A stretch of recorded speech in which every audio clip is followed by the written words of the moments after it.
So many people say that life in Canada is so expensive that it's no more worth moving to Canada from anywhere in the world on any kind of visa. I'd like to say in Canada, there are two behaviors that are very important. A, earning. B, saving. If you have no control over your expenses, no matter how much you earn in Canada, you are going to save absolutely nothing. And when that happens, even though you are able to make ends meet, you tend to think, why am I being here? I came here to make some money. If everything I'm earning is going into others' pockets, then what's the purpose for me being here?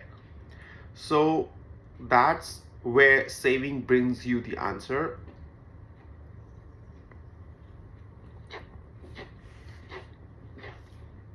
When you save in Canada, you save in dollars and you save a big amount. And in this video, I'm going to tell you what all we have done to save in Canada, how we save money in Canada. So the number one thing that you want to do to save money is Canada is make wise choice while deciding where you want to live. Because there's a huge variation in the rents, ranging from basements to condos to apartments and townhouses, starting from $1,800, it goes, for one bed I'm talking about, it goes upward of $2,300. And in those cases, you have to add the utilities and expenses on top of that. So it adds up to almost $2,500. So it's a straight away saving of $700 if you live in a basement. If you want to know in detail how basement life is, whether people can live in basement or it's too suffocating, I've made a complete vlog showing my basement and describing my experience of living in this basement for 1 year. It's a walkout legal basement, so it's not too bad. Secondly, it's very close to the bus pickup and drop off location from where my child goes to school, so it's an added advantage, and the bus stop is also pretty nearby. Having said that, there's this $700. On top of that, you have to limit your outgoing behavior, your traveling expenses, the destinations you visit, the places you go, the dine outs you make, because they're very expensive. In the city where I live, a bowl of chow mein noodles comes around $18, taxes in. You can easily make that in home in just under $6. So why spend 300 times for the same thing just because you are getting a place to dine out? The food as well is not so finger licking good outside. Maybe my wife is such a nice cook that I can say this, but honestly, nothing has measured up to our standards that's available outside that people think, oh, it's food to die for. I think they've not seen better, but I've seen the best at home. Blessed that way. So would say try to cook everything at home and limit your dine outs. And also another area where you can save big bucks is grocery spending. We don't save too much there because we want a variety of foods and definitely takes good ingredients to make good meals. But if you can make some kind of compromise there, I think that's an area where there's a lot of leverage, or there's a room to control yourself.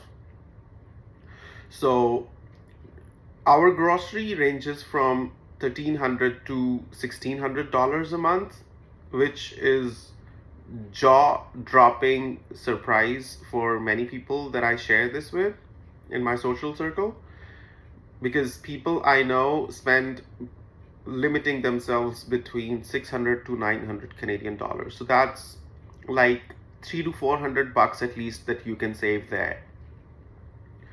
So yes, I know that even in the families where the average household income in Canada is $120,000 a year, if they save 1 grand or 1.5 grand a month, that's considered a good saving, because not many families are able to make that here in Canada. So even if you people have limited sources of income, but you are saving 1 to 1.5 grand a month, consider yourself at par with the high earning families, because they are also saving just as much. It's just that they have expanded their expenses to the limit that at the end of the month in their hand is only the same 1 to 1.5 grand. So yes, you could make it possible using the public bus service. You can live in a basement like I'm living, and you can limit your spending, and you can save money in Canada. And this kind of saving I'm talking about, if you people get minimum wage jobs. If you get good wage jobs, then you can save anywhere from, you know, $3 to $6 or $7,000 a month, based on one person is earning or two people are earning. It's all depending on that. But yes, saving in Canada is extremely important, because everything has become super duper expensive, and there are many things that you can literally live without. Like, there was absolutely no need for me to buy that dessert the other day that I bought a ball of in $9. Like, I could literally have lived without that. I could just substitute that with a $2 ice cream. So it's that where you have to make wise choices, and that is what is going to help you make good savings in Canada. And savings in Canada are very important, because everything is going up in price, especially the tickets, because tickets from Canada to anywhere in the world are extremely expensive. Talking about the country that I come from, one adult's ticket ranges in price, round ticket I'm talking about, from 1,900 to 2,200 Canadian dollars, and that's just one adult. If I was to take my whole family to Pakistan and come back here, it would cost me around 7,000 Canadian dollars, considering my youngest child is still not fully charged because she's just 2 years old. So I get a little concession there. But yes, that's how expensive this is, and these ticket prices are going to increase. So don't think that if you have $7,000 sitting in your bank account today, they will be good to pay off the tickets of your family a year from now.